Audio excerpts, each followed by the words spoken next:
ನಿಮ್ಮ ಒಳ್ಳೇದಕ್ಕೋಸ್ಕರ ಮಾಡ್ತಾ ಇದ್ದೀನಿ, ನಿಮ್ಮ ಮನೆ ಮೇಲೆ ರೇಡ್ ಆಗುತ್ತೆ ಅಂತ ಹೆದರಿಸೋದು, ಆಮೇಲೆ ಹಣ ವಸೂಲಿ ಮಾಡೋದು.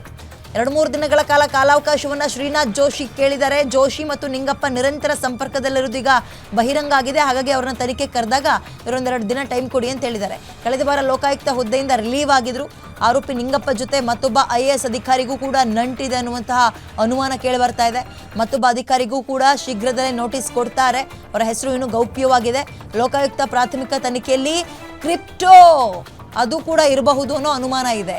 2-3 ದಿನಗಳ ಕಾಲಾವಕಾಶವನ್ನು ಶ್ರೀನಾಥ್ ಜೋಶಿ ಕೇಳಿದ್ದಾರೆ. ಮತ್ತೊಬ್ಬರ ಆಫೀಸರ್ನ ಹೆಸರು ಕೂಡ ಕೇಳಿಬಂದಿದೆಯಂತೆ.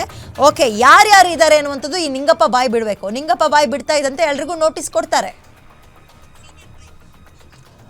ಮೋರ್ ಡೀಟೇಲ್ಸ್ ನನ್ನ ಕಲಿಗ ಅಜಯ್ ನೀಡ್ತಾರೆ. ಅಜಯ್, ಲೋಕಾಯುಕ್ತ ಭ್ರಷ್ಟಾಚಾರ ಮಾಡೋರಿಗೆ ಸಿಂಹ ಸ್ವಪ್ನವಾಗಬೇಕಿತ್ತು. ಬಟ್ ಲೋಕಾಯುಕ್ತನೇ ಈಗ ಸರ್ಫೆಕ್ಸಲ್ ಹಾಕಿ ತೊಳೆಯೋಂಗ್ ಆಗ್ಬಿಟ್ಟಿದೆಯಲ್ಲ, ಕತೆ ಹೆಂಗೆ ಹಿಂಗಾಗ್ಬಿಟ್ರೆ? ಬೇಲಿನೇ ಇದ್ದು ಹೊಲ ಮೇಯುತ್ತೆ ಅಂತಾರಲ್ಲ, ಬಹುಶಃ ಇದಕ್ಕ ಅಂತ.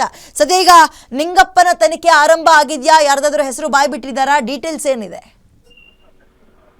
ಖಂಡಿತ ಅಂದ್ರೆ ಲೋಕಾಯುಕ್ತ ಅಧಿಕಾರಿಗಳ ವಿರುದ್ಧ ಅಂದ್ರೆ ಭ್ರಷ್ಟಾಚಾರವನ್ನ ಮಾಡಿ ಕೋಟ್ಯಾಂತರ ರೂಪಾಯಿ ಹಣವನ್ನ ಭ್ರಷ್ಟಾಚಾರ ಅಧಿಕಾರಿಗಳಿಂದನೇ ಲೋಕಾಯುಕ್ತ ಅಧಿಕಾರಿಗಳು ಕೂಡ ಪಡ್ಕೊಂಡಿದ್ರು ಅಂತ ಹೇಳಿ ಸಾಕಷ್ಟು ಆರೋಪ ಇತ್ತು. ಅದಕ್ಕೆ ಪುಷ್ಟಿ ನೀಡುವಂತೆ ಇದರಲ್ಲಿ ಪ್ರಮುಖವಾಗಿ ಕಳೆದ ವಾರ ಒಂದು ಲೋಕಾಯುಕ್ತ ಹೆಸರಲ್ಲಿ ಒಂದು ಹಣ ವಸೂಲಿ ಕೇಸ್ ಕೂಡ ಇತ್ತು. ಆ ಒಂದು ಕೇಸ್ನಲ್ಲಿ ಚಿತ್ರದುರ್ಗದ ಜಿಲ್ಲೆಯ ನಿವೃತ್ತ ಹೆಡ್ ಕಾನ್ಸ್ಟೇಬಲ್ ಲಿಂಗಪ್ಪ ಅಂತ ಏನಿದ್ದಾನೆ ಆತ ಈಗಾಗಲೇ ಅರೆಸ್ಟ್ ಮಾಡಿ ಕೂಡ ತನಿಖೆನ ಮಾಡಲಾಗ್ತಾ ಇದೆ. ನಂತರ ತನಿಖೆನ ಮಾಡಿ ಆತನಿಂದ ಸಾಕಷ್ಟು ಮಾಹಿತಿಯನ್ನ ಪಡ್ಕೊಂಡ ನಂತರ ಈಗಾಗಲೇ ಲೋಕಾಯುಕ್ತ ಅಧಿಕಾರಿಗಳು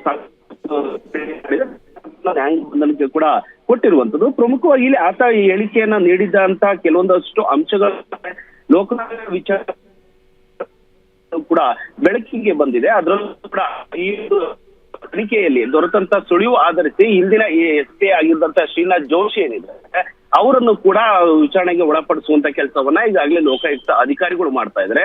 ಕಳೆದ 2 ದಿನಗಳ ಹಿಂದೆ ಶ್ರೀನಾಥ್ ಜೋಶಿ ಅವರ ಕೋರಮಂಗಲದಲ್ಲಿ ಇರುವಂತ ನಿವಾಸದ ಮೇಲೆ ಅಧಿಕಾರಿಗಳು ದಾಳಿಯನ್ನ ಮಾಡಿದ್ರು. ದಾಳಿ ಮಾಡಿದಂತ ಸಂದರ್ಭದಲ್ಲಿ ಅವರ ಮನೆಯಲ್ಲಿ ಸಾಕಷ್ಟು ಮಾಡಿದ್ರು. ಆ ಒಂದು ಸಂದರ್ಭದಲ್ಲಿ ಅವರ ನಿವಾಸದಲ್ಲಿ ಸಿಕ್ಕಿದಂತ ನಗದು ಆಗಿರ್ಬೋದು, ಚಿನ್ನಾಭರಣ ಆಗಿರ್ಬೋದು, ಕೆಲವೊಂದಷ್ಟು ದಾಖಲೆಗಳನ್ನು ಕೂಡ ಲೋಕಾಯುಕ್ತ ಅಧಿಕಾರಿಗಳು ವಶಕ್ಕೆ ಪಡೆದು ಅದನ್ನ ತನಿಖೆಯನ್ನು ಕೂಡ ವಿಚಾರಣೆಗೆ ಬರಬೇಕು, ನಿಮ್ಮ ವಿಚಾರಣೆ ಮಾಡಬೇಕಾಗಿದೆ, ಸಾಕಷ್ಟು ಹೇಳಿಕೆನ ದಾಖಲಿಸಬೇಕು ಅಂತ ಹೇಳಿ ನೋಟಿಸ್ ಅನ್ನ ಕೂಡ ಕೊಟ್ಟಿರೋದ್ರಿಂದ ಶ್ರೀನಾಥ್ ಜೋಶಿ ಅವರು ಕೂಡ 2-3 ದಿನ ನಮ್ಗೆ ಅವಕಾಶವನ್ನು ಕೊಡಿ, ನಾನು ನಮ್ಮ ವಕೀಲ ಮಾಹಿತಿ ಪಡ್ತೀನಿ ಅಂತ ಕೂಡ ಮಾಹಿತಿನ. ಹೀಗಾಗಿ ಕಳೆದ ವಾರ ಬೆಂಗಳೂರಿನ ಲೋಕಾಯುಕ್ತ SP ಉದಯ ಅವರು ಕೂಡ ಅವ್ರಿಗೆ